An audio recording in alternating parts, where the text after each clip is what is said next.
Bonjour, j'espère que vous allez bien. Dans cette vidéo, on va voir pourquoi la nourriture n'est-elle jamais servie par paquet de 4 au Japon. Je vous souhaite la bienvenue sur la chaîne Questions-Réponses. Merci à Pierre Damet, Audrey Claude, Jérôme Cohen et Marc Filiol de nous partager leur point de vue sur cette question. C'est parti pour la première réponse de Pierre Damet.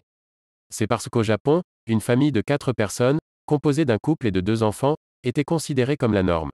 Vous n'avez probablement aucune idée de ce dont je parle. Lisez la suite. Cette famille de 4 personnes prend parfois le dessert l'après-midi à la maison. Cependant, l'après-midi, les enfants rentrent de l'école, mais le père ne rentre pas du travail. Il n'y a donc que 3 personnes dans cette famille à la maison. C'est pourquoi les puddings commerciaux et autres desserts individuels sont souvent vendus par paquet de 3. Soit dit en passant, cela se limite aux desserts consommés l'après-midi. Si l'aliment est de taille similaire, mais consommé le matin, le père peut le manger avec eux. Les yaourts, souvent consommés pour le petit déjeuner, sont emballés par 4, contrairement à ce qui est dit dans la question. On va pouvoir continuer avec la réponse de Audrey Claude.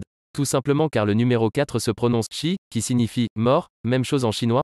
Il n'y a d'ailleurs pas de quatrième étage dans certains immeubles et hôpitaux. Les nombres comportant un 4 sont aussi évités, 14, 214, 34 etc.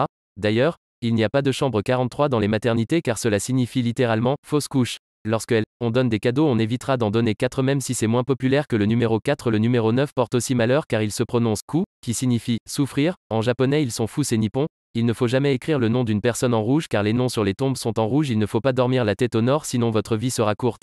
C'est ainsi que on dispose les corps lors de funérailles. Si vous éternuez, cela veut dire que quelqu'un dit du bien de vous. 2 fois quelqu'un est en train de vous critiquer. Il ne faut surtout pas planter ses baguettes droites dans un plat, en particulier de riz, car cela se fait seulement lors de funérailles. Il ne faut pas siffler durant la nuit, car on se fera attaquer par un serpent. Le chat porte-bonheur, ou Maneki Neko, est présent dans de nombreux magasins japonais. Il est censé porter bonne chance au propriétaire et il est souvent placé à l'entrée ou sur le comptoir, avec la patte qui bouge de bas en haut par tout atis. Le ciel va nous tomber sur la tête à nous irréductibles Gaulois.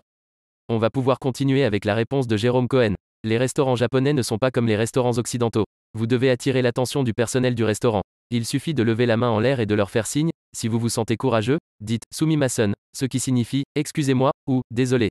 C'est ce que vous entendrez et c'est tout à fait normal. Il ne faut pas être timide du tout.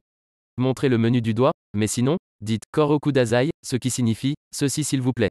Si vous ne recevez pas l'addition à l'arrivée de votre repas, vous devrez probablement la demander. C'est la procédure normale avant de payer au comptoir. Vous pouvez signaler la fin du repas au personnel de service en croisant vos mains ou vos bras en forme de X, ce qui signifie universellement plus rien, merci, ou vous pouvez dire Okaikei kudasai, ce qui signifie l'addition s'il vous plaît. Je vous recommande d'essayer d'apprendre ces phrases simples, car elles vous seront d'une grande aide pour vos repas au restaurant. On va pouvoir continuer avec la réponse de Marc Filiol. Les Japonais depuis 2 décennies ne font qu'un enfant par couple au maximum, donc les fabricants ont sûrement adapté l'emballage au marché japonais. C'est la fin de la vidéo, on a fait le tour de toutes les réponses. Si cette réponse vous a aidé, merci de nous aider aussi en laissant un like et en vous abonnant à cette chaîne.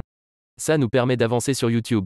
C'est maintenant la fin de cette vidéo, pensez à laisser un commentaire pour nous dire si ces réponses vous ont plu. Au revoir et à la prochaine.